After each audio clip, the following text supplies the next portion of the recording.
हाँ, ताकि क्या कि थोड़ी फोटो में जान आ जाए मेरे। मैडम को लो तो जान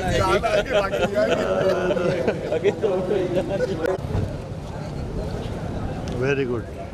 दोस्तों नमस्कार। बहुत खुशी की बात है कि हमारे यहाँ महाराणा प्रताप की जन्म जयंती पर मतलब प्रताप गौरव केंद्र में एक बहुत बड़ा फंक्शन होने वाला है। राजस्थान के मुख्यमंत्री थोड़े ही समय में पधारने वाले हैं।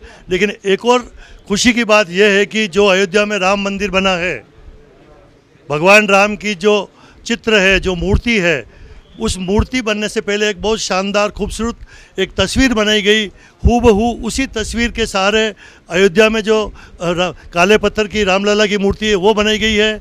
उस चित्र को बनाने वाले आदरणीय सुनील जी विश्वकर्मा हमारे साथ मौजूद हैं। सुनील जी भाई साहब, आपका बहुत बहुत धन्यवाद, शुभकामनाएं। जैसा कि आज सुनील जी हमारे प्रताप गौरव केंद्र में महाराणा प्रताप जयंती के एक दिन पूर्व यहाँ आए हुए हैं, तो ये हमारे सबके लिए बहुत बड़ी बात है साहब, गौरव की बात है।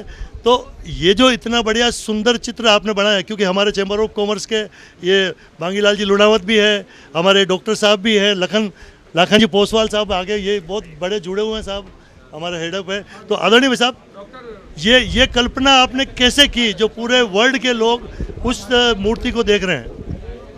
वास्तव में ये कल्पना नहीं थी। मैंने उस समय भी बताया था कि राम चूँकि काल्पनिक नहीं है, इसलिए उनकी कल्पना नहीं की जा सकती। ये भाव चित्र था और भावाभिव्यक्ति थी मेरी। तो सबके मन में जो, सबके हृदय में जो राम की छवि बसती है, उसी छवि को हमने अपने भाव से अंकित किया था और प्रभु की कृपा थी कि उसी चित्र से उन्होंने स्वरूप लिया। ये मेरे ऊपर प्रभु का कृपा है। अच्छा, तो ये किस तरह से बनाया होगा? दूसरे जैसे जो आपने एक चित्र बनाया, बहुत खूबसूरत चित्र है, पूरा वर्ल्ड देख रहा है, खाली अयोध्या या भारत नहीं देख रहा है, अब उस तस्वीर को पूरा वर्ल्ड देख रहा है, उस मूर्ति को, और नमन कर रहे हैं। तो एक जो देखते हैं ना कि जो गाल वगैरह जो भी आपने देखे, और सेम मूर्तिकार ने भी वही बनाया या कोई चेंज है? नहीं, मूर्तिकार ने वही बनाया, थोड़े बहुत चेंजेस हैं, लेकिन चेहरे में, प्रोपोर्शन में सब कुछ वही बनाया। पीछे का जो आभा मंडल में थोड़ा सा मूर्तिकार ने अपना जो दशावतार की मूर्तियाँ वगैरह बनाई हैं, बाकी सब वही है मूर्ति में। अच्छा, जैसे कि आप तो आर्टिस्ट है, चित्रकार है, विश्वकर्मा है, क्योंकि पूरे वर्ल्ड का जो भी है वो सब किया हुआ विश्वकर्मा जी ने। तो मुझे ये कि वो मूर्ति जो बनाई सिर्फ काले पत्थर की ही क्यों बनाई, इसके पीछे क्या राज है? नहीं, काले पत्थर में नहीं, वहाँ 3 मूर्तिकारों ने काम किया। यहाँ जयपुर के भी एक मूर्तिकार थे, सत्यनारायण पांडे जी, उन्होंने सफ़ेद पत्थर में काम किया था, मार्बल में। चूँकि वो साउथ के कलाकार हैं योगीराज जी, तो वहाँ पे काले पत्थर ही मिलते हैं मूर्ति बनाने के लिए, और वो काले पत्थर में बनाने के आदी हैं, उसमें बहुत अच्छा वो गढ़ सकते हैं, इसलिए उन्होंने काले पत्थर में ही काम किया। सत्यनारायण पांडे जी ने यहाँ के मार्बल में काम किया था। 3 मूर्तिकारों ने काम किया था, 2 साउथ के थे जिन्होंने काले पत्थर में किया था, और एक यहाँ के थे राजस्थान के, उन्होंने सफ़ेद मार्बल में काम किया था, लेकिन सिलेक्ट वही काले पत्थर वाला हुआ। नहीं सर, हमें भी जब खाली मूर्ति का फोटो आया था ना, तब हमें भी लगा यार ये क्या, लेकिन जब स्थापित हुई, उसके ऊपर फूल सोने का श्रृंगार, जब हम अब देखते हैं ना, तो अब हम कहते हैं कि नहीं, वास्तव में ये सिलेक्शन बिल्कुल सही था, क्योंकि जो उभर के आ रहे हैं ना, जो चेहरा, आंखें वगैरह सब। तो आपको बहुत बहुत धन्यवाद। दोस्तों, ये थे सुनील जी विश्वकर्मा, जिन्होंने हमारे राम की मूर्ति लगी हुई है अयोध्या के राम मंदिर में, उनका प्रथम चित्र आपने ही बनाया है, और उसी के सहारे सभी मूर्तिकारों ने मूर्ति बनाई। तो इस मौके पर हमारे आदरणीय लाखन जी पोसवाल साहब, आप हमारे हेड ऑफ डिपार्टमेंट है, इनके अंडर में हमारे आधे राजस्थान के मेडिकल कॉलेज है। तो आदरणीय भाई साहब, कुछ 2 शब्द कहें, आप भी प्रताप गौरव केंद्र पे आए हुए हैं। ये बहुत उदयपुर के लिए गौरव की बात है कि सुनील जी यहाँ पधारे और इस कार्यक्रम में आपने शिरकत दी, और ये राम मंदिर और श्री राम जी की प्रतिमा है, वो हमारे न केवल भारत बल्कि विश्व में रहने वाले सभी हिंदुओं की आस्था का प्रतीक है। और आपको इतना बड़ा अवसर मिला और आपने उसको सही रूप से संपादित किया, इसके लिए आप बहुत बहुत बधाई के पात्र। बहुत बहुत धन्यवाद। एक और है डॉक्टर विपिन जी माथुर सर, आपका भी हमने खूब नाम सुना है, और जब अमिताभ बच्चन कभी बीमार हो गए थे, वो एक्सीडेंट वही हुआ था ना मामला, जब वो जो एक कोई पिक्चर आई थी पुनीत स्तर में मुख्य वही एकलव्य एकलव्य पिक्चर में, तो उसके संबंध में किए हैं। और हमारे प्रताप गौरव केंद्र पे आप पधारे हैं, महाराणा प्रताप जयंती पे आपका बहुत बहुत स्वागत है। और आप भी अपने शब्द कहें सर। जी, आज इस पुनीत अवसर पर मुझे यहाँ आने का सौभाग्य प्राप्त हुआ। महाराणा प्रताप की पुण्य जयंती के अवसर पर यहाँ सभी मौजूद महानुभावों से और विभूतियों से मिलकर के मन मेरा अत्यंत प्रसन्न है। और जिस तरह से रिमझिम बरसात हो रही है और जिस तरह से ये अभी माहौल है, बहुत ही खुशनुमा हो गया है। तो सभी मेवाड़ वासियों को महाराणा प्रताप की जयंती के अवसर पर हम सभी की तरफ से हार्दिक शुभकामनाएं, अभिवादन, धन्यवाद। बहुत बहुत धन्यवाद डॉक्टर साहब, आपका बहुत बहुत धन्यवाद।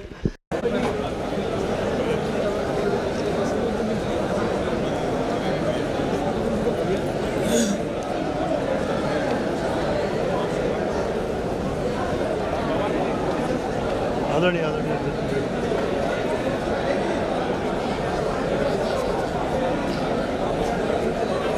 जोरदार करता दलियों से स्वागत करें।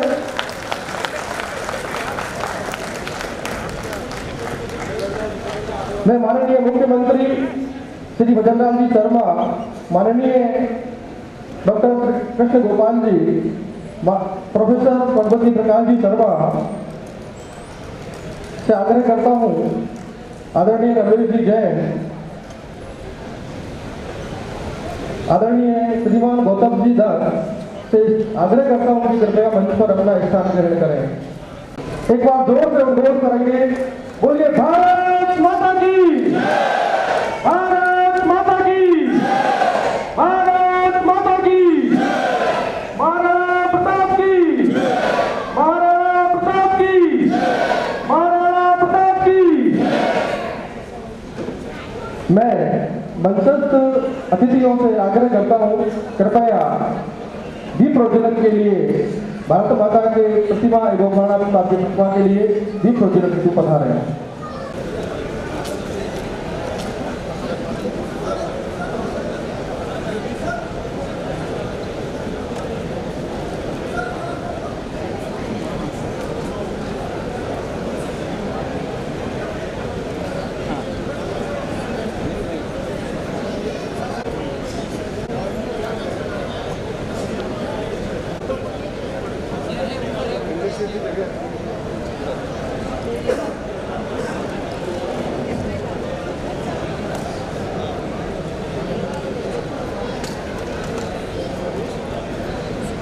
कृपया मंच पर आए।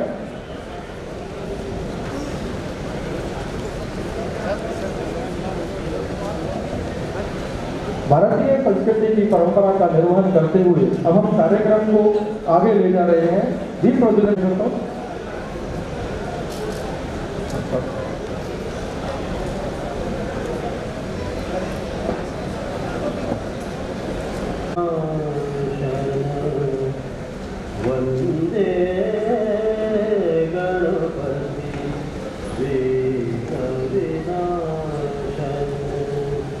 लंबोदर एकदंत गजानन वंदे गणपति विघ्न विनाशन। रिद्धि सिद्धि के दाता तुम हो, रिद्धि सिद्धि के दाता तुम हो, गौरी सुत शशि शेखर नंदन, गौरी सुत शशि शेखर नंदन। जो ध्यावे वांछित फल पावे, जो ध्यावे वांछित फल पावे। अग्रदेव तू। स्वागत एवं अभिनंदन के लिए मैं आग्रह करता हूं श्री महावीर जी चपलो एवं श्रीमान चंद्रगुप्त जी चौहान से कि आप मंच पर पधारे हैं। शॉल, पगड़ी स्मृति चिन्ह पुष्पगुच्छ भेंट कर स्वागत करें। सिंह जी वीर शिरोमणि महाराणा प्रताप समिति के सदस्य हैं। जोरदार करतब ध्वनियों से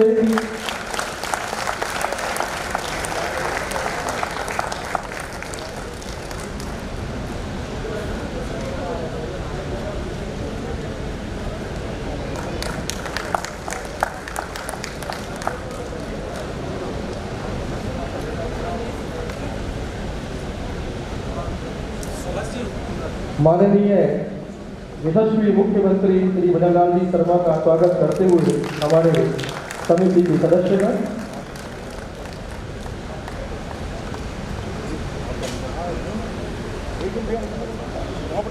स्वागत कड़ी को आगे बढ़ाते हुए मैं आदरणीय माननीय डॉक्टर कृष्ण गोपाल जी, सह सरकारवा राष्ट्रीय स्वयंसेवक संघ, आपके स्वागत के लिए मैं आग्रह करता हूं प्रोफेसर भगवती प्रसाद जी शर्मा एवं श्रीमान पवन जी शर्मा। प्रोफेसर भगवती प्रकाश जी शर्मा, आप वीर शिरोमणि महाराणा प्रताप समिति के अध्यक्ष हैं। पवन जी शर्मा, आप वीर शिरोमणि महाराणा प्रताप समिति के महामंत्री हैं।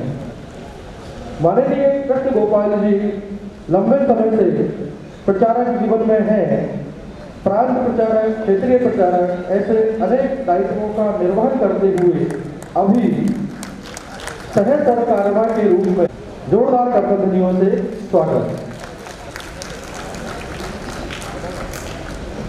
मैं आग्रह करता हूं श्रीमान अशोक जी पुरोहित और श्रीमान सुहास मनोहर जी से कि आप मंच पर आए। हमारे विशिष्ट अतिथि श्रीमान अनिल जी सिंघवी के स्वागत के लिए आग्रह करता हूं श्री अशोक जी पुरोहित, श्रीमान सुहास मनोहर जी से। अशोक जी पुरोहित कोषाध्यक्ष हैं वीर शिरोमणि महाराणा प्रताप समिति के। श्रीमान सुहास मनोहर जी मंत्री हैं वीर शिरोमणि महाराणा प्रताप समिति के। श्रीमान अनिल जी सिंघवी, आप प्रबंध संपादक, जोरदार करतबध्वनियों से स्वागत करते हैं। आगे बढ़ाते हुए हमारे मध्य में विराजमान हमारे विशिष्ट अतिथि श्रीमान रमेश जी जैन के स्वागत के लिए मैं आग्रह करता हूं अभय सिंह जी राठौर, श्रीमान जयदीप जी अमेटा से कि आप मंच पर पधारें। श्रीमान रमेश जी जैन के स्वागत के लिए श्रीमान रमेश जी जैन, आप चेयरमैन हैं जीएम ग्रुप मुंबई से।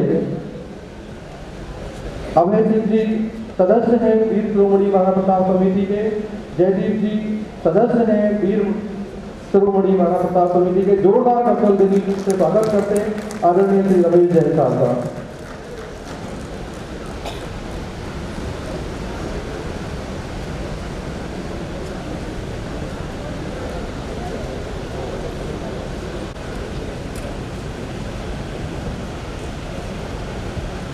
हमारे मध्य विराजमान हैं श्रीमान गौतम जी दत्त, आप माननीय सहकारिता राज्य मंत्री राजस्थान सरकार में हैं। आपके स्वागत के लिए मैं आग्रह करता हूं श्रीमान मदन मोहन जी टाक एवं प्रोफेसर श्री अनिल जी कोठारी से कि आप मंच पर पधारें। माननीय राज्य मंत्री श्रीमान गौतम जी दत्त के स्वागत के लिए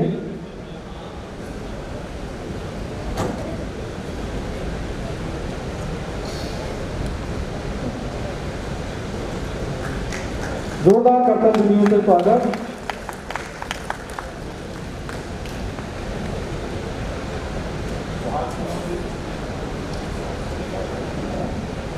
सुहास मनोहर जी जहां भी हैं कृपया मंच पर आए।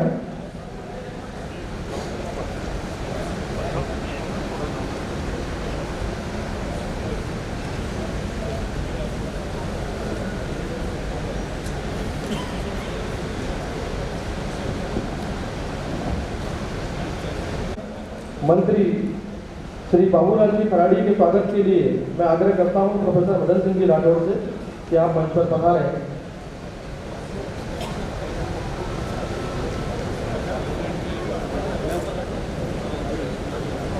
एवं विवेक जी बोहरा आप भी मंच पर पधारे हैं।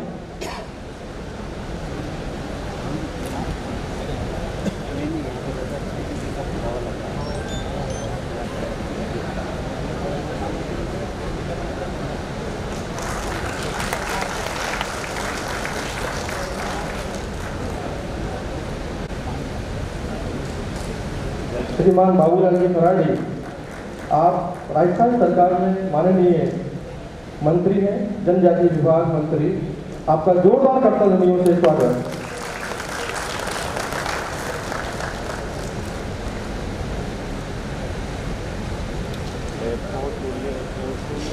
हमारा होगा अमरतारी बाता, वो हमें अच्छे सुहावने मौसम में उसका आनंद उठा सकेंगे। अब मैं कार्यक्रम को आगे बढ़ाते हुए और स्वागत अभिव्यक्ति के लिए मैं आग्रह करता हूं प्रोफेसर भगवती प्रकाश जी शर्मा से कि आप पधारें और हमारे मंचस्थ सभी अतिथियों का शाब्दिक स्वागत अभिव्यक्ति करें। माननीय प्रोफेसर भगवती प्रकाश जी। स्वतंत्रता और देश की संस्कृति की रक्षा के सशक्त प्रहरी महाराणा प्रताप की 485वीं जयंती के अवसर पर आज मंचासीन राष्ट्रीय स्वयंसेवक संघ के अखिल भारतीय सह कार्यवाह माननीय डॉक्टर कृष्ण गोपाल जी, आपका मंदसौर में कार्यक्रम था। आज उद्घाटन समारोह वहाँ का करके मंदसौर से आपने यहाँ आए हैं और रात्रि में वापस मंदसौर आप जाएंगे क्योंकि वहाँ कल भी बैठक है। इतने व्यस्त कार्यक्रम में इस कार्यक्रम के लिए आपने समय निकाला, हम उसके लिए आभारी भी हैं और मैं आपका हार्दिक स्वागत करता हूँ।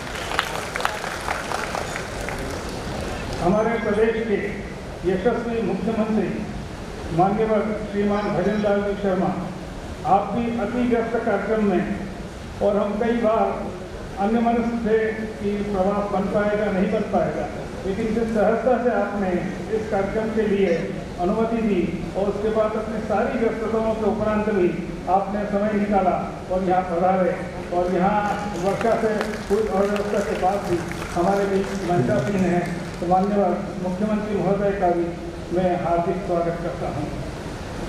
अभी हमारे प्रदेश के जनजाति मंत्री माननीय बाबूलाल जी खराड़ी, वे भी इस कार्यक्रम में पधारे, उनका भी मैं संपूर्ण महाराणा वीर शिरोमणि महाराणा प्रताप समिति की ओर से हार्दिक स्वागत करता हूँ।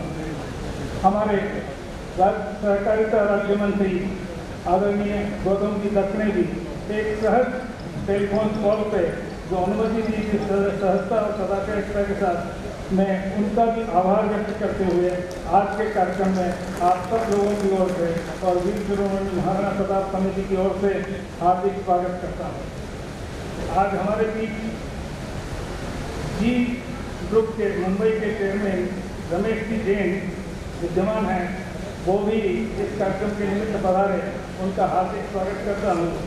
और साथ ही श्रीमान अनिल जी सिंह भी, जिन्होंने अपने कार्यक्रम से 4 से 5:30 के बीच मोह लिया था और आपका नागपुर में कार्यक्रम है और अति व्यस्तता में मतलब बहुत भागदौड़ में आपने समय निकाला, उसके लिए हम आपसे भी आभारी हैं और आपका मंच पर हार्दिक स्वागत करते हैं।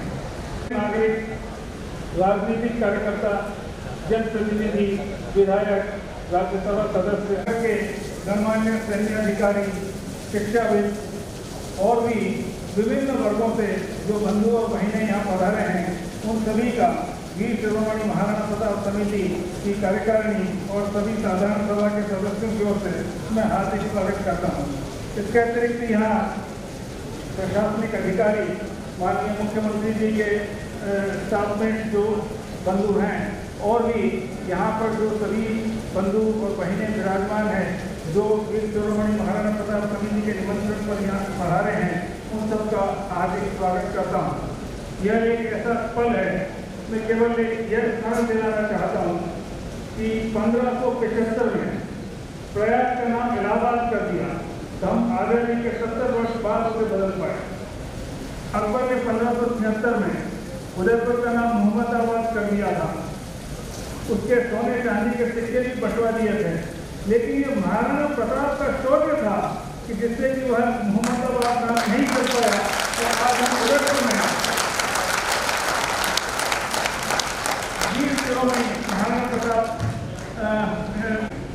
इसके साथ ही हमें वह भी स्मरण करना होगा कि दिवेर युद्ध के बाद संपूर्ण मेवाड़ को मुक्त करा लिया था। 36 के 36 थानों से मुगलों को निकाल दिया था। 36,000 सैनिकों ने आत्मसमर्पण उस समय किया था। मुझे लगता है भारत के मध्य युग के इतिहास में ये पहली घटना थी जहाँ 36,000 मुगल सैनिकों ने आत्मसमर्पण किया हो। जिस सत्ता का राज्य कहा मेवाड़ में महाराणा प्रताप ने आंख उठाकर नहीं देखने दिया, और दिलेर की युद्ध के बाद तो अकबर का कभी साहस नहीं हुआ वो मेवाड़ की तरफ आंख उठाकर नहीं देखे, और वो भूल गया कि मेवाड़ में स्वतंत्र सत्ता और एक झूठ का विद्यमान है। ऐसे महाराणा प्रताप के इस 485वें जन्म जयंती उत्सव पर जो मंचासीन अतिथि विराजमान है उनका और आप सभी बंधुओं बहनों का मैं हार्दिक स्वागत करता हूँ और आपके प्रति कृतज्ञता व्यक्त करता हूँ। धन्यवाद।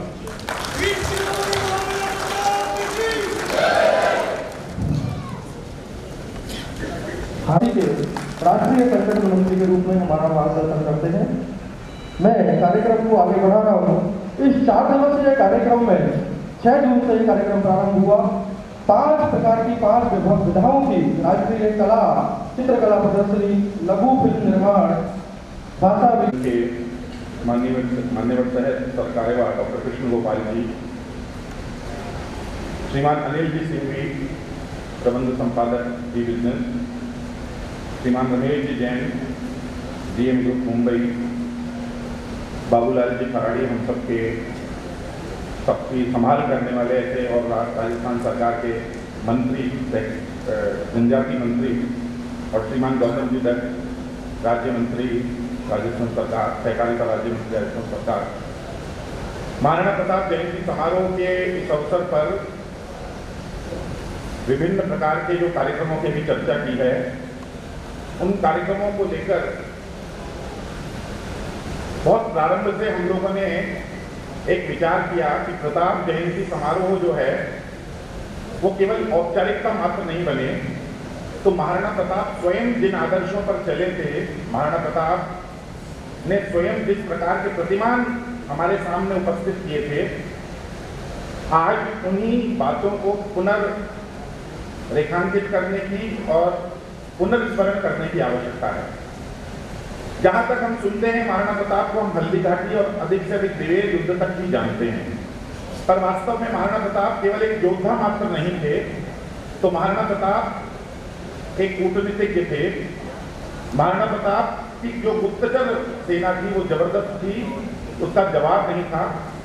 और इससे भी आगे बढ़कर महाराणा प्रताप ने जिन बातों को उस समय शुरू किया, उन बातों के बारे में आज भी हमें जानने और समझने की आवश्यकता है। हल्दी घाटी का युद्ध 1576 ईस्वी में हुआ और उसके पश्चात 1585 में दिवेर युद्ध हुआ, और 1 वर्ष में लगभग वो चित्तौड़ और मांडलगढ़ को छोड़कर पूरे मेवाड़ पर पुनः महाराणा प्रताप ने अपना कब्जा जमा लिया, पूरा आधिपत्य कर लिया। 1586 के बाद से लेकर 1597 में लगभग 11-12 वर्षों तक महाराणा प्रताप ने क्या किया, यह एक बड़े शोध की आवश्यकता है। इसको लेकर एक बड़े शोध की आवश्यकता है। 2-3 विषय आपके सामने रखते हुए हमारे कार्यक्रम की रूपरेखा ऐसी क्यों बनाई गई, उसके बारे में आपके सामने विषय रखूंगा।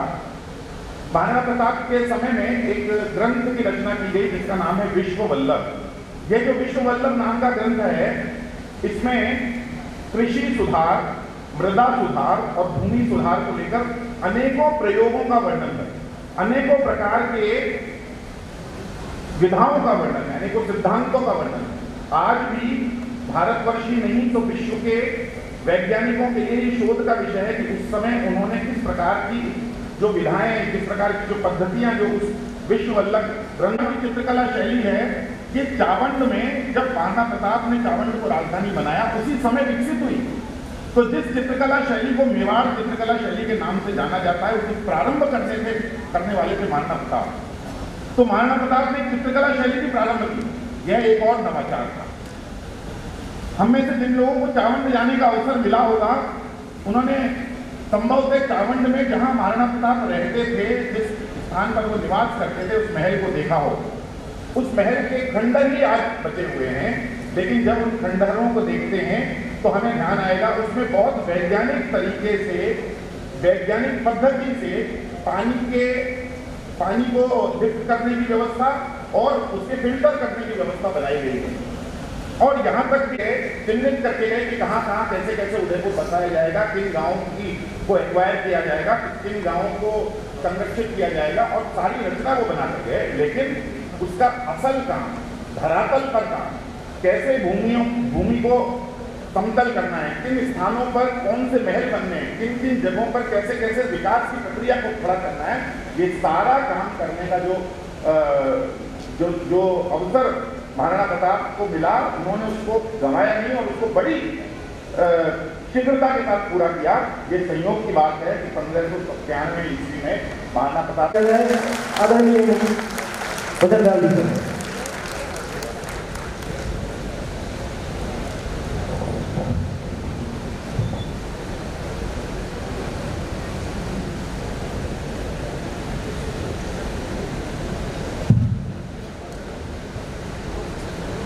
बोलिए भारत माता की, भारत माता की, भारत माता की। बोलिए महाराणा प्रताप की, महाराणा प्रताप की। आज के महाराणा प्रताप जी की जयंती के पूर्व संध्या पर आज के कार्यक्रम में सम्मानीय संघ के सह सरकारवा माननीय डॉक्टर श्री कृष्ण गोपाल जी,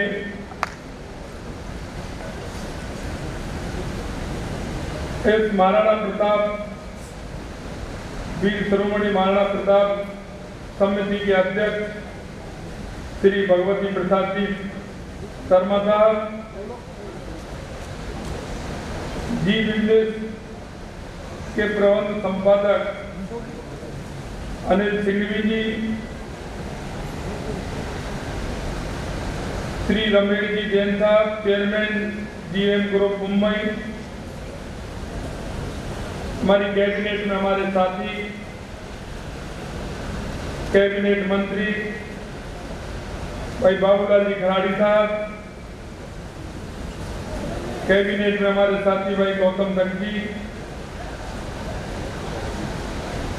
सामने विराजे सम्मानीय निम्बाराम जी भाई साहब, क्षेत्रीय प्रचारक श्री प्रकाश चंद जी भाई साहब, राष्ट्रीय संगठन महामंत्री लघु उद्योग भारती, श्रीवर्धन जी भाई साहब, क्षेत्रीय प्रचार प्रमुख, हमारे कैबिनेट के साथी भाई सुरेश रावत जी, हमारे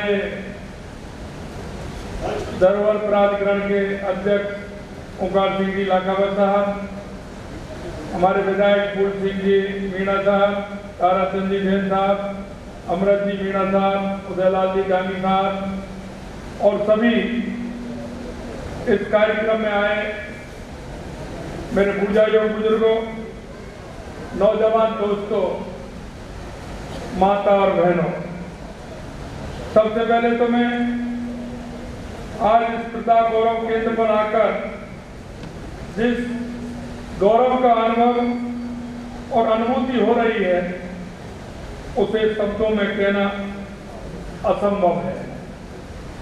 और आज मैं आप सभी को महाराणा प्रताप जयंती के अवसर पर आप सभी को बहुत बहुत बधाई और शुभकामनाएं देता हूँ। कल का दिन भारत के इतिहास में स्वर्णिम अक्षरों से लिखा हुआ है। कल ज्येष्ठ शुक्ला तृतीया है। कल मेवाड़ मुकुट, सनातन धर्म की आन बान शान, वीर शिरोमणि और हिंदुआ सूरज महाराणा प्रताप जी की जयंती है। मैं उन्हें कोट कोट नमन करता हूँ। यह सुखद संयोग है कि कल यह सुखद संयोग है कि कल ही आप सबके चहेते श्री नरेंद्र मोदी जी तीसरी बार भारत के प्रधानमंत्री के रूप में शपथ ले रहे हैं। ये इतिहास ऐसे ही जीवन था। कुछ नियति को कराना होता है और ये संयोग है कि कल महाराणा प्रताप जी की जयंती है और उस अवसर पर हमारे देश के यशस्वी प्रधानमंत्री नरेंद्र मोदी जी तीसरी बार प्रधानमंत्री जी की शपथ ले रहे हैं। मैं मेवाड़ के सौरमयी और पावन धरा को भी मैं नमन करता हूं। भारत के इतिहास में यह गौरवपूर्ण स्थान है और इस मेवाड़ का एक विशिष्ट स्थान भी है। मेवाड़ की धरती पर जन्मे महाराणा प्रताप का नाम सुनते ही धमनियों में शौर्य और पराक्रमण की रक्त प्रवाहित होने लगता है। बागमान से समझौता नहीं किया, ऐसे हमारे महाराणा प्रताप। महाराणा प्रताप जी ने कभी मुगलों की दास्ता स्वीकार नहीं की। उनके शौर्य एवं पराक्रम को लेकर कहा जाता है, माई एड़ा पूत जन जेड़ा राणा प्रताप अकबर सूतो ओज के जान सराणाव था।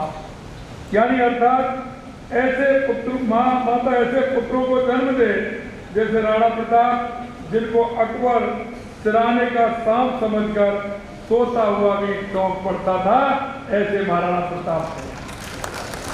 महाराणा प्रताप द्वारा लड़ा गया हल्दी घाटी का युद्ध इतिहास के पन्नों में स्वर्ण अक्षरों में अंकित है। राजस्थान का इतिहास लिखने वाले कर्नल जेम्स लॉर्ड ने हल्दी घाटी के युद्ध को थर्मोपल्ली ऑफ मेवाड़ और दिवेर के युद्ध को मेवाड़ का मैराथन बताया।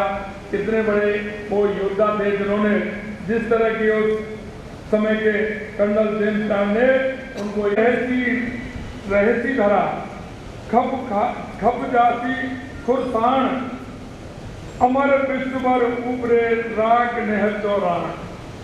यानी अर्थात धर्म रहेगा, धरती रहेगी, परंतु मुगल सत्ता सदा नहीं रहेगी।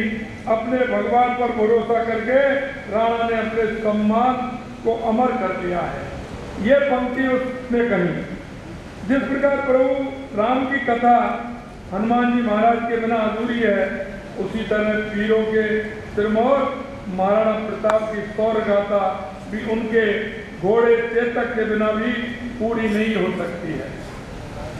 कवि श्यामनारायण पांडे ने लिखा है, जो तने की हवा से बाघ ही लेकर सवार उड़ जाता था, राणा की पुतली फिरी नहीं जब तक चेतक मुड़ जाता था। ऐसा उनका जो चेतक था उसकी भी प्रशंसा किस तरह से कवि ने की है। भी हमें गर्व होना चाहिए। हमें हमारे सारी जो हमारी इति है, जो हमारा इतिहास है, उस इतिहास को आने वाली पीढ़ी को हम किस तरह से उसका सृजन करें, ये भी हमें करना चाहिए।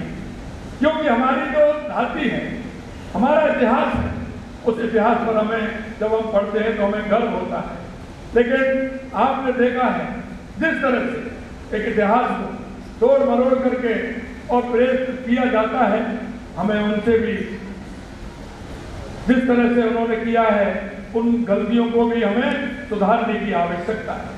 मैं आपसे इतना ही कहना चाहता हूँ कि हम जिस तरह से हमारी संस्कृति और विरासत पर हम गौरव करते हैं, हमारे इन महापुरुषों पर गौरव करते हुए हमारे आगे आने वाली पीढ़ी इन सभी बातों को जाने समझे।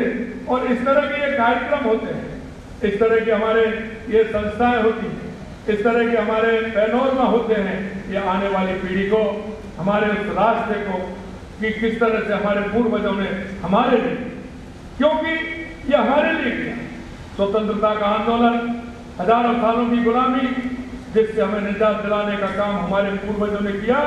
जरा हमें सोचना चाहिए, हमारी इस पीढ़ी को ध्यान देना चाहिए कि आखिरकार उन्होंने किस तरह से किया होगा। आज के युग में और उस समय में कितना बड़ा परिवर्तन, लेकिन उन्होंने जिस तरह से उन आजादाइयों से लोहा लेते हुए अपने आप को और अपने देश को बचाने का और मातृभूमि का बचाने का काम किया। हम उनको श्रद्धा पूर्वक नमन करते हैं, उनको प्रणाम करते हैं। ऐसे महापुरुषों से हम इस बात का सोच भी हम लेते हैं कि ऐसे लोगों को हमें हमारी आगे वाली पीढ़ी के लिए संजो के रखना चाहिए और उनको बताना चाहिए कि हमारी पीढ़ी ने किस तरह से हमारी भारत माँ के लिए काम किया। इस अवसर पर मैं प्रताप गौरव केंद्र के सभी पदाधिकारियों को और आप सभी को बहुत बहुत धन्यवाद और साधुवाद देना चाहता हूँ कि मेरे को इस ऐसे पुण्य कार्य के लिए आप सभी ने बुलाया। आप सभी को बहुत बहुत धन्यवाद। नमस्कार, जय हिंद, जय भारत, जय भारत माता। सोच पर प्रकाश डाला है। समय की सीमितता के कारण मैं उनका उल्लेख नहीं कर पा रहा हूँ। कार्यक्रम को आगे की ओर ले जाते हुए मैं भावगीत के लिए श्री नरेंद्र जी व्यावर, महेंद्र जी व्यावर, किशोर जी व्यावर, शंकर जी से आग्रह करता हूँ कि अति शीघ्र मंच पर पधारे भावगीत के लिए।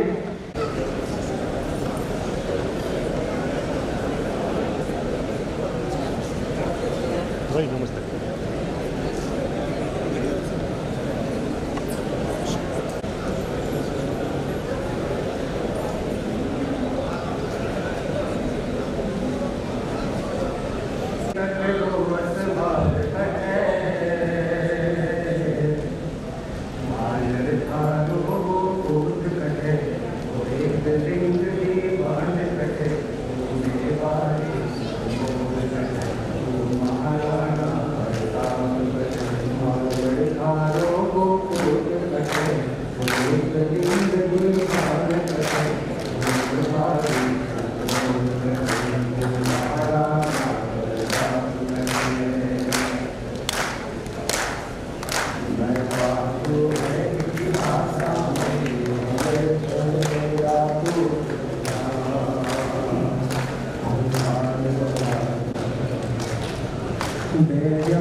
बोधू क्यों नहीं नर नारियों अब बदली से नारे आगे। हिंदू आसुरन में बाण रतन वो महाराणा प्रताप है।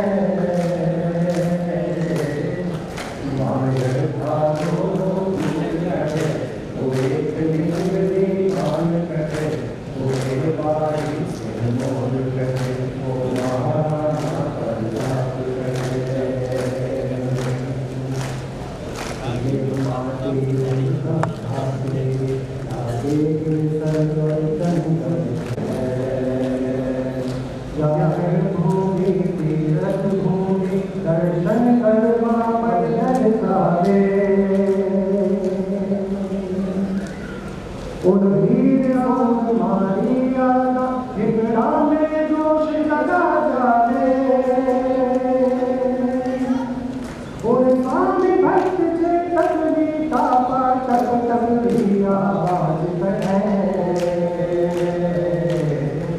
मायर हारो कूट सके वो एक लिंग दीवान कहे वो बेवारी सिर मोर कहे वो महाराणा प्रताप कहे वो महाराणा प्रताप कहे।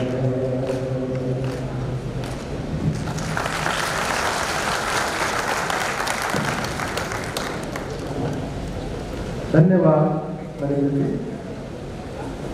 मैं आदरणीय माननीय डॉक्टर कृष्ण गोपाल जी से आग्रह करता हूँ कि हमें अपना मार्गदर्शन प्रदान करें।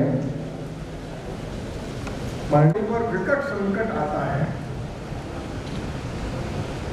और ऐसा संकट आता है कि लगता है समाज बचेगा कि समाज का नाश हो जाएगा। ऐसी विनाश की आंधी आती है तो समाज समाप्त हो जाता है।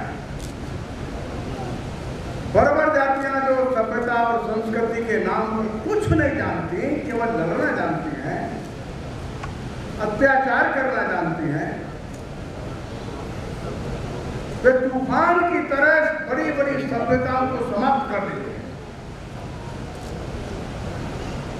बड़ा विकसित रोम था, जिसकी सभ्यता बड़ी विश्व में मान्यता प्राप्त थी। ऐसे रोम का नाश करने वाले जो लोग थे वे बर्बर थे, वे असभ्य थे, जंगली थे। धरती पर बड़ा सभ्य कहलाने वाला ग्रीक था, जो सारे यूरोप का जो सिविलाइजेशन है वो ग्रीक ने दिया। ऐसे ग्रीक का नाश करने वाले लोग सभ्यता के नाम पर शून्य थे। जिन लोगों ने हमारे तक्षशिला के विश्वविद्यालय का नाश किया, ऐसे बर्बर लोग किसी भी प्रकार से सभ्य नहीं थे। जिन्होंने पर्शिया का नाश किया, जो पर्शिया नाम का देश था, फारस, जो सभ्यता के नाम से दुनिया में जाना जाता था, वो बर्बर लोग थे, सभ्यता के नाम पर असभ्य थे।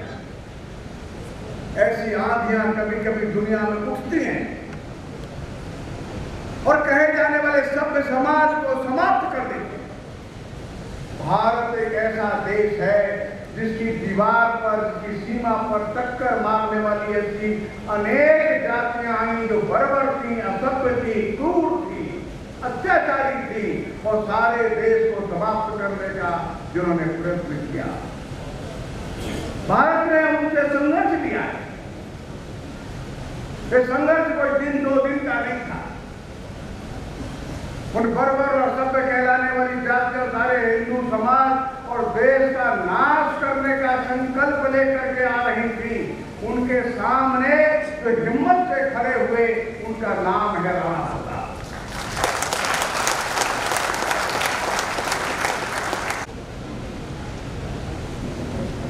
ये युद्ध सारे के सारे हिंदू समाज को समाप्त करने के लिए चल रहा है, और ऐसा वे करते हुए आ रहे थे।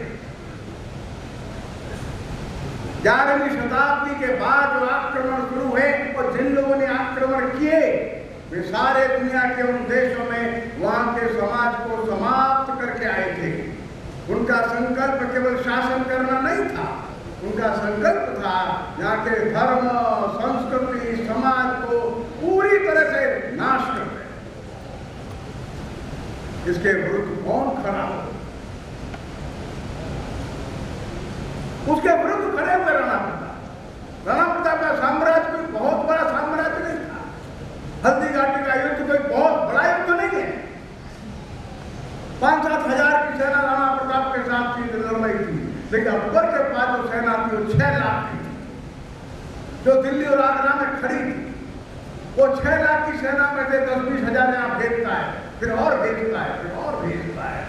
राणा प्रताप के पास 5-6 हजार की सेना है, लेकिन उस सेना का भाव ऐसा है कि हम समर्पण नहीं करेंगे, अंतिम सांस तक युद्ध करेंगे। हल्दी घाटी के युद्ध की विशेषता यही है।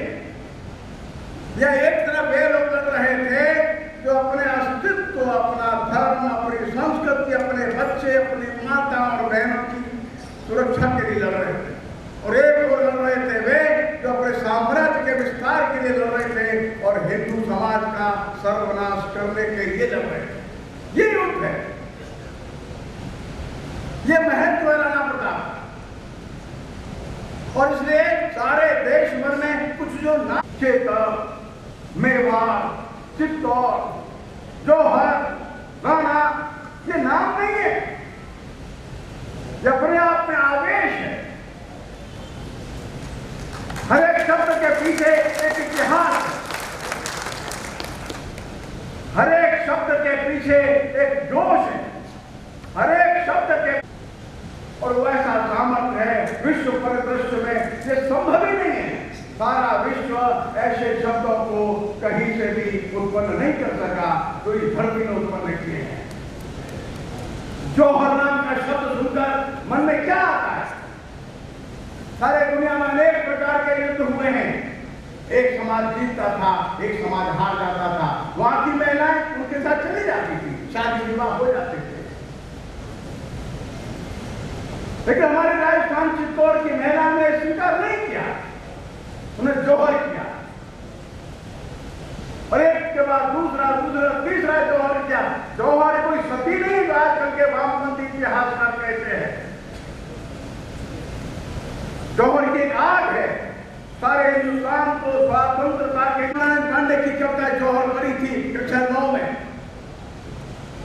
हमने हल्दी घाटी की कविता पढ़ी थी कक्षा 7 और 8 में। सारा देश जिन नामों को सुन करके जागृत होकर खड़ा हो जाता है, जोश में आ जाता है, ये वो नाम है। बंधुओं, 1000 वर्ष का इतिहास बड़ा कठिन इतिहास है और केवल भारत ही एकमात्र इस धरती पर ऐसा देश है जिसने इस आंधी को रोका ही नहीं, अपने समाज को सामर्थ्य के साथ बचा करके रखा। और आज हम बैठे हैं, उसका कारण यह है कि राणा प्रताप जैसे लोग थे।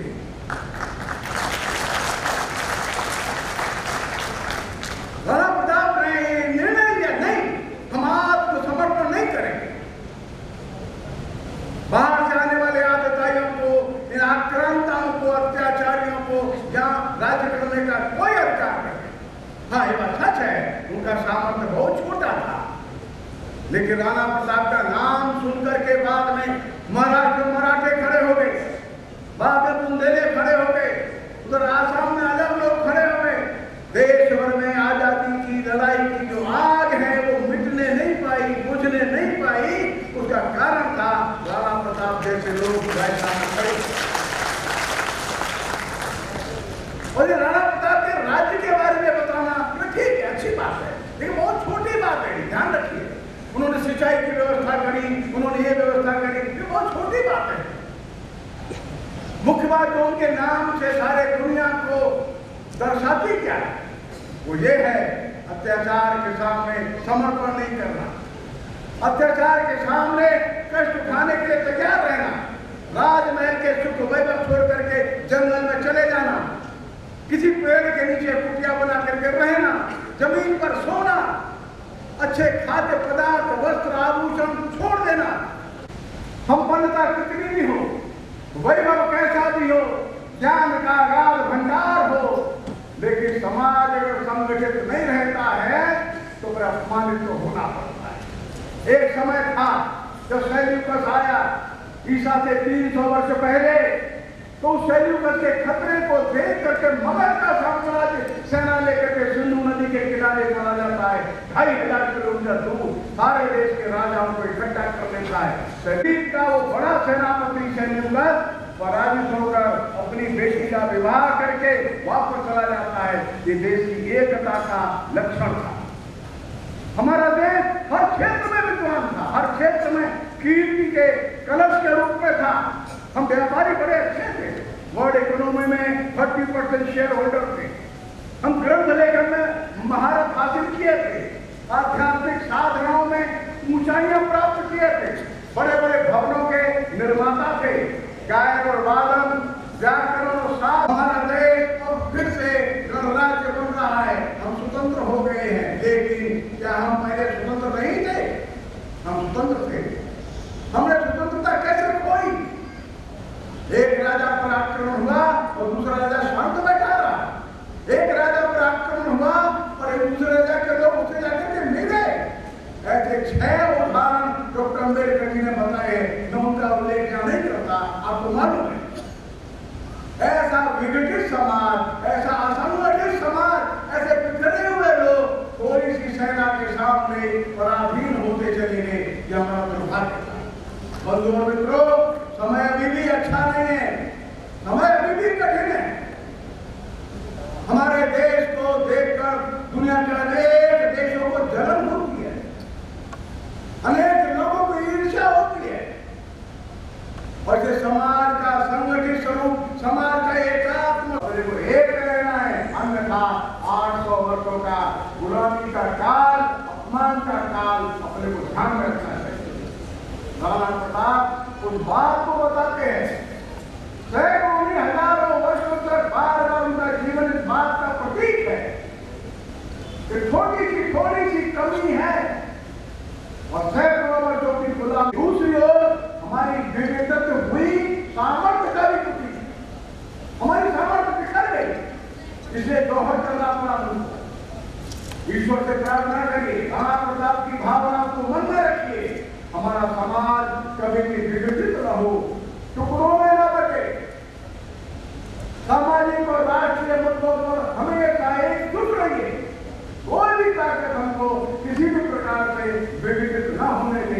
भारत माता की, भारत माता की। बहुत बहुत हार्दिक आभार माननीय डॉक्टर कृष्ण गोपाल जी भाई साहब का, जिन्होंने इतिहास के बहुत गहरे पक्षों पर प्रकाश डाला।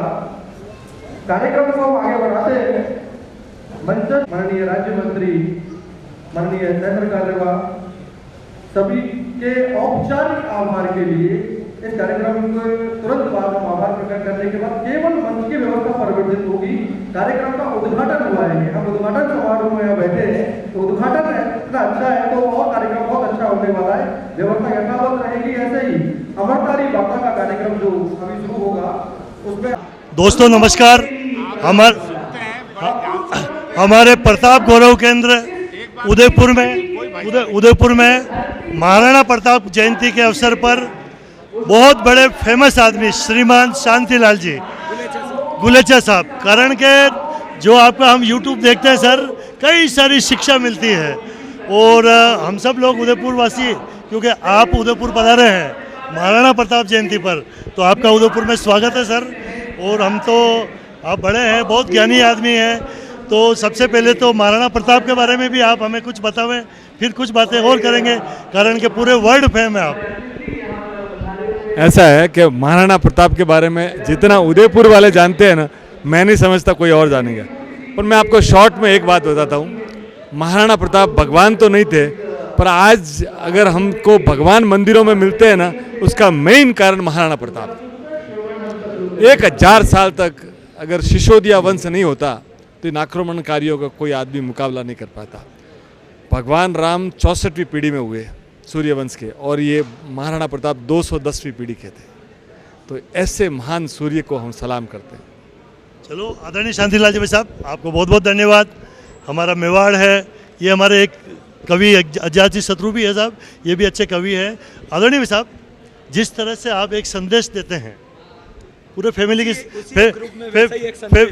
के साथ देखते हैं हम लोग, पूरा परिवार के साथ हम देखते हैं, तो आदरणीय शांतिलाल जी साहब, मैं वही प्रश्न वापस दोहराता हूँ कि इतनी एनर्जी के साथ जो आप लोगों से बातें करते हैं, और ये IQ आपके पास कैसे आया? क्या आप रंगमंच कलाकार हैं या क्या है? मैं प्रोफेशनली तो बिजनेसमैन हूँ, और मैंने लगभग 150 सेमिनार की है, और मैंने एक पैसा चार्ज नहीं करता हूँ मैं, नॉट ए सिंगल NP।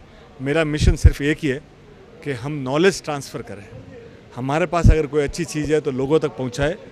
दुनिया में पैसा ही माई बाप नहीं है, आप समझिए। जीवन जो है ना, इन सब चीज़ों से आगे है। हम कहीं जाएं, आज हम 2-2 हज़ार लोगों का सेमिनार, 3-3 हज़ार लोगों का सेमिनार करते हैं। अगर 2-4 लोग आके जब हमको बोलते हैं ना कि शांति भाई आपको सुनते हैं, उसके बाद हमारी डिप्रेशन की दवाई बंद हो गई, तो वो हमारे लिए पैसा आ गया। बस जीवन में साहब अच्छा करिए, ऊपर वाले के यहाँ इतना बढ़िया कनेक्शन है, आप बढ़िया बनना चालू कर दीजिए, ज़िंदगी आपकी बड़ी शानदार हो जाएगी। तो सर कुछ 2 शब्द हमें नवयुवक को हिंदुस्तान के बारे में भी कहें, कारण के हिंदुस्तान में आम जनता को देश के लिए क्या करना चाहिए? देखिए, मैं आपको एक बात बताता हूँ, मैं पूरा वर्ल्ड में जाता हूँ, मैं आज भी आपको बोलता हूँ, अगर वापिस अगर जन्म लेना पड़े ना, तो हिंदुस्तान जैसा कोई देश नहीं। इतना शानदार देश है, यहाँ के लोग इतने अच्छे हैं, 95% पब्लिक है ना यहाँ की, बहुत भली है। आप कहीं भी जाएंगे, कोई भी रास्ता पूछो, कोई हेल्प मांगो, आपको इंडिया में कोई प्रॉब्लम नहीं है। आप US चले जाइए, लोग तारीफ़ें करते हैं, आपको बिना एक्सप्रेशन के लोग मिलेंगे। टर्की चले जाइए, कहीं भी चले जाइए, अपना प्यारा देश है, खा पी के मस्त रहिए, कोई कमी नहीं है इस देश में। इतना बढ़िया देश कोई है नहीं। और देखिए, मैं आपको एक और बात बता देता हूँ, अपनी ज़िंदगी से मैं 2 चीज़ों के ऊपर कभी नहीं बोलता हूँ, एक तो राजनीति और एक धर्म। आप ये दोनों चीज़ों को सिर्फ लाइफ में 6-7% से ज़्यादा वैल्यू नहीं है इनकी। आप 93% अपना परिवार, आपका व्यापार, आपकी नौकरी, आपके रिश्ते, आपके यार दोस्त, इन लोगों के ऊपर ध्यान दीजिए, आपकी ज़िंदगी शानदार बन जाएगी। आप पॉलिटिक्स प्लस रिलीजन, इन 2 चीज़ों को साइड कर दीजिए। Thank you.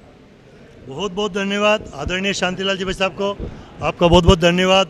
आपने समय दिया, और पूरे उदयपुर की ओर से, मेवाड़ की ओर से आपका धन्यवाद। दोस्तों नमस्कार। महाराणा प्रताप जयंती पर प्रताप गौरव केंद्र में, क्योंकि आज हमारे राजस्थान के मुख्यमंत्री श्रीमान भजन लाल जी भी यहाँ पधारे, और आज हमारे एक अतिथि के रूप में श्रीमान SS सारंगदेव साहब ये भी आज पधारे, क्योंकि हम सभी जानते हैं कि सारंगदेव साहब राजस्थान विद्यापीठ के vice chancellor head of department है। आदरणीय भाई साहब, महाराणा प्रताप जयंती पर आपको बहुत बहुत शुभकामनाएं, क्योंकि एक दिन पूर्व आप भी हमारे राजस्थान के मुख्यमंत्री भजन लाल जी के साथ यहाँ प्रताप गौरव केंद्र में पधारे हैं। ये बहुत बड़ी बात है कि महाराणा प्रताप की कल जन्म जयंती है, तो आप और कुछ जानकारी दें हमें भी। देखिए, सर्वप्रथम तो मैं आपको बहुत ही साधुवाद देता हूँ, आभार व्यक्त करता हूँ कि जो एक जन जन के मन की जो बात होती है वो आप इस मेवाड़ न्यूज़ के माध्यम से, आप चैनल के माध्यम से सबको प्रसारित करते हैं। और आपके इस मेवाड़ न्यूज़ चैनल की हर एक व्यक्ति को बड़ी इच्छा रहती है सुनने की, देखने की, जानने की, और जिस सहज भाव से इस पूरी आप जो एक पत्रकारिता के क्षेत्र में जो काम कर रहे हैं बहुत ही अद्भुत है। आप देखिए कि महाराणा प्रताप की जब हम बात करते हैं तो हम सबसे पहले जो भाव आता है वो स्वाधीनता का आता है। स्वाधीनता की लड़ाई जो है, या स्वाधीनता का जो भाव था, या स्वाधीनता का जो बीज है, वो महाराणा प्रताप ने बोया था। क्योंकि लड़ाइयाँ उससे पहले भी लड़ी और उस समय लड़ी, लेकिन महाराणा प्रताप का ये था कि हम हमारे अस्मिता के लिए लड़ें, और उसमें उन्होंने जिस तरह से सभी सर्व जाति और सर्व वर्ग को लेकर साथ चले थे। एक उनका एक बहुत अद्भुत विचार रहा है कि सर्व समावेशी विचार, जिसके माध्यम से उनको सबको समाज को जोड़ा। उनके जो सिद्धांत हैं आज के परिप्रेक्ष्य में देखें तो बहुत ही सटीक होते हैं, क्योंकि आज जिस तरह समाज को जोड़ने की जो बात है, सभी समाज वर्ग को साथ लेकर चलना है। क्योंकि भारत में जिस तरह से जो डाइवर्सिटी है, जितनी भिन्नता है, विभिन्नता है, चाहे वो भाषा के आधार पर लें या जाति वर्ग के नाम लें या क्षेत्र के आधार पर लें, हर तरह से बहुत ही एक विभिन्नता होने के बावजूद भारत एक है। अभी हाल ही में हमने चुनाव देखे, चुनाव में भी यह संदेश है कि भारत हमेशा एक रहेगा। तो ये हमारे महाराणा प्रताप की एक बहुत बड़ी देन है कि हम किस तरह से एक रह सकते हैं, एक तरह से अखंड भारत का निर्माण कर सकते हैं। जैसे कि आज प्रताप गौरव केंद्र में आप भी मुख्यमंत्री जी के, राजस्थान के मुख्यमंत्री जी के साथ हैं, क्या विशेष लगा कि उन्होंने भी कुछ अपने मेवाड़ महाराणा प्रताप के लिए भी कुछ राजस्थान सरकार की ओर से कुछ कहा था, जो क्या होना चाहिए राजस्थान सरकार की ओर से? देखिए, अब जहाँ तक हम महाराणा प्रताप के जो स्थल हैं, चाहे वो गोगुंदा हो, चावंड हो, हाँ चित्तौड़ हो, राज्य सरकार और भारत सरकार बहुत फंड भी दे रही हैं, काम भी कर रही हैं, लेकिन अभी भी हमें उनकी विरासत को, उनकी जो जिस तरह से हमारे अवशेष है, उनको बचाना बहुत ज़रूरी है। क्योंकि हमारी भावी पीढ़ी में आप देखिए, क्योंकि मैं एक शिक्षक हूँ तो शिक्षा की बात ज़रूर करूँगा। हमें भारतीय शिक्षा पद्धति की बात करते हैं, जिस तरह से हमारे प्राचीन सभ्यता के जो शिक्षा के केंद्र हैं, चाहे तक्षशिला, नालंदा, वल्लभी, विक्रमशिला, मैथिली, उसमें सभी में यह था कि भारत में हमेशा ज्ञान की परंपरा रही है। भारत ज्ञान में एक बहुत ही अद्भुत देश है, और हम पहले विश्व गुरु बने तो ज्ञान के आधार पर बने थे। वो ठीक है कि हमारे पास वैभव भी था, लेकिन आज हम कितने विकसित हो जाएं, जब तक हमारा भारतीय ज्ञान को हम हमारी भावी पीढ़ी में रूपांतरित नहीं करेंगे तो हम आगे नहीं बढ़ पाएंगे। बहुत बहुत धन्यवाद आदरणीय SS सारंगदेव साहब का, जो कि आज प्रताप गौरव केंद्र उदयपुर में यहाँ पर आए हैं, और अभी सारे हमारे अतिथि भी यहाँ से गए हैं। बहुत बहुत धन्यवाद। Thank you sir. जय हिंद, जय मेवाड़। प्लीज़ मेरे YouTube चैनल को सब्सक्राइब जरूर करें। Thank you.